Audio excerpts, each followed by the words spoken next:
Peace and love, everyone. Sending you all positive energy, high vibrations, success on your entrepreneurship, all love, all positivity. Today, I'm going to be letting you all know 4 major aspects in astrology. Okay, it might be a little bit more than 4, but I'm thinking about splitting them up into 4 sessions. So I'm going to show you all the energy once you read your birth chart. Now, when I first started off reading the energy of my birth chart, I started off with Western astrology. Okay, so this is the knowledge of Western astrology. Once you get your birth chart from astro.com, you'll be able to look at your birth chart and know the energy of what's on the northern hemisphere, what's on the eastern hemisphere. Okay, why do I have so much activity on the left side or either the right side? So I'm going to show you all. Okay, just be mindful of once we tap into reading our birth charts and tapping into the energy of astrology, we tapping into the energy of divine oneness, collective consciousness energy, and also the energy of ourselves, our personal energy. So we want to be able to have the understanding of the zodiac because it governs our body. Okay, always be familiar with that.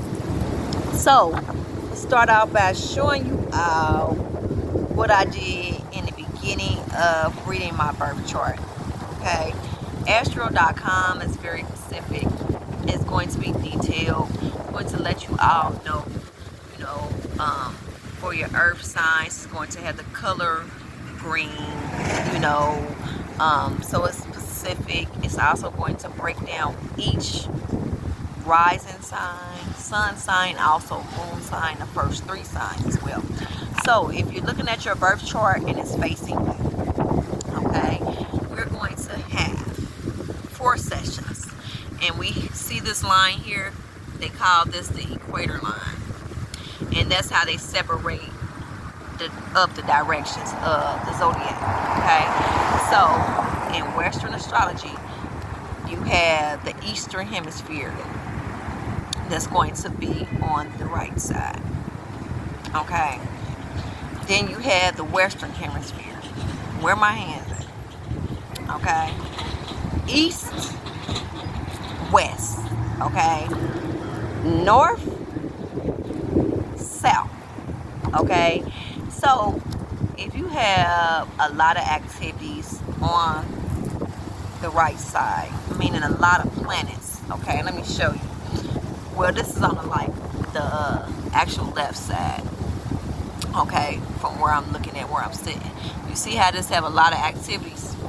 So this is going to be symbolic to an individual that is more social. They need others to stimulate them, okay? Codependent.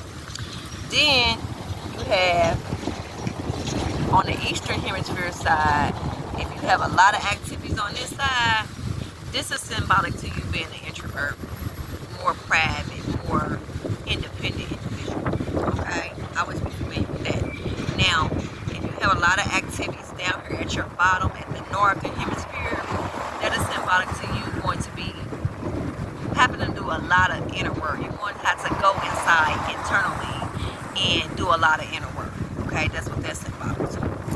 If you're at the top, you're going to be a more social individual. You're going to have to do a lot of probably like collective consciousness, humanitarian. You're going to have to be of light into the collective consciousness. You're going to have to shine your light. You're going to have to be an influencer. Okay, you're going to be out in that public eye. And that's what that's symbolic to. Okay, so that's how we split up the energy of the charts. Always be familiar with that. Then when we're dealing with the bottom, and that's how I wrote it down when I first started off, this is Cancer energy. Okay, when we're dealing with Cancer energy, that's the energy of private, home life. They love their family, they love their home life, but they're private. They're also sensitive individuals. They connected with their water. They moody individuals because they connect with the moon, and the moon changes its energy like every 2 hours. So it's very, you know, private, but more quiet, more personal life, okay? So the top is more social, okay? That's the south. So we're dealing with also the energy of east, west, north, and south, okay? When we're dealing with the east, we look at the east as the sun is rising on the east, and then it's setting on the west. So we have light on the east, we have dark on the west, okay? We also have dark on the north, and it's also known as north node sometimes. And also we have south, known as south node, and it's light, okay? So just be familiar that we're going to have our ones and twos and everything in astrology throughout the universe, okay?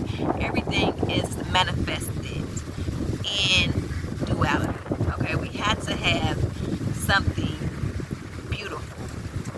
In order to have something beautiful, to create something beautiful, we had to tap into light, dark, sun, moon, okay? Just for an example, we have Cardian rhythm, okay? And that is based on the energy of our biological clock, our body, okay? And it resonates with the sun energy as well as the moon energy, okay? So it lets us know at 10 a.m.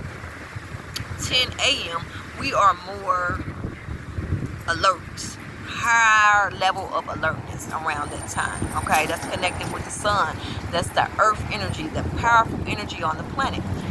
Then when we get ready to go to bed, we want to calm down, the body get cooled down. Then it's time to go to bed, connected with the moon energy. The moon is night. The moon is internal. Internally, we have to go inside. The sun is outer, okay? Outer, physical, okay? Always be familiar with that. So when we look at the energy of the sun, we're looking at the energy of divine masculine energy, the physical energy, okay? The powerful earth energy, the sun, okay?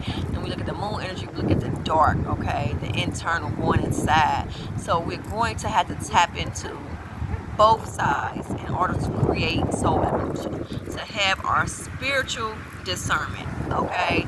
Spiritual discernment deals with us being able to tap into mind, body, spirit, and emotions, okay? Being able to master ourselves and have the understanding of how to access the powers that we have within. So once we tap into the knowledge of astrology and we are aware of also manipulating energy in a good way, tapping into the 4 elements, okay, which is earth, air, fire, and water, okay, mastering that energy. Once we master that energy, we basically master ourselves and have the understanding of divine oneness, because that's what it all leads down to. Divine oneness, okay, collective consciousness, having the understanding that everyone is on one accord, having an understanding of we all have a unique talent growing inside of us that we have to tap in and find out what it is internally, have some self-awareness, have some awareness of ourselves. Once we do, we express ourselves outwards, okay? That's what it's all about. It's all about soul evolution, but we have to have the understanding of how things work. We have to have the understanding of how the system works in order to be able to tap in to know the self, okay? So once we see God within us, we then see God without us and all around us outwards as well. But we first must have the understanding of God within, okay? Then we'll be able to connect with the Godhead of the universe, okay? We'll see God in the water. We'll see God in the sun. We'll see God in the grass. We'll see God in the trees, okay? And it's all over. Always be familiar with that. So I just wanted to come on and shed some light of some of the major aspects of astrology, what to look for and what to do. And you just get a piece of paper and you draw you a circle. See how this is blank? And you just split them up. You put that equator line straight across and straight down the middle, and you start writing, you know, at the bottom, north, okay? More Cancer energy, more private. At the top, south, more social energy. I'm gonna have to be more social to collective consciousness. On the east, the rising or either the ascendant sign is connected to more introvert, more independent, okay? Then we go to the west side, more codependent, okay? More darkness. That's when the sun sets, okay? So that's more darkness, you know. So we have to understand that we have to embrace both. We have to embrace the dark just as well as the light. We have to embrace our flaws just as well as our strength, and be able to balance everything out so we'll be on a high frequency of love, connecting from the harmonizing field, and the highest vibration to admit to is love. So once we have the understanding of that, then we have the understanding of divine oneness. I love you all. Sending you all positive energy, high vibration, success on your entrepreneurship, all love, all positivity. Make sure you subscribe to my channel. You hit the like button. You leave me any comments or questions in my description below. I love you all, and I'm sending you all great light, positive energy, high vibes, and I'll be back with more. Don't forget to tune in to this water energy. It's very beautiful here. I wanted to do my video where you'll be able to see the actual water. So I'm going to tap in, connect with the water spirits, give them some honor. Also put my feet in the water, let my feet get a little bit wet, feel that energy. I love you all, and I'm sending you all high vibes, and I'll be back with more astrology and more knowledge. I love you.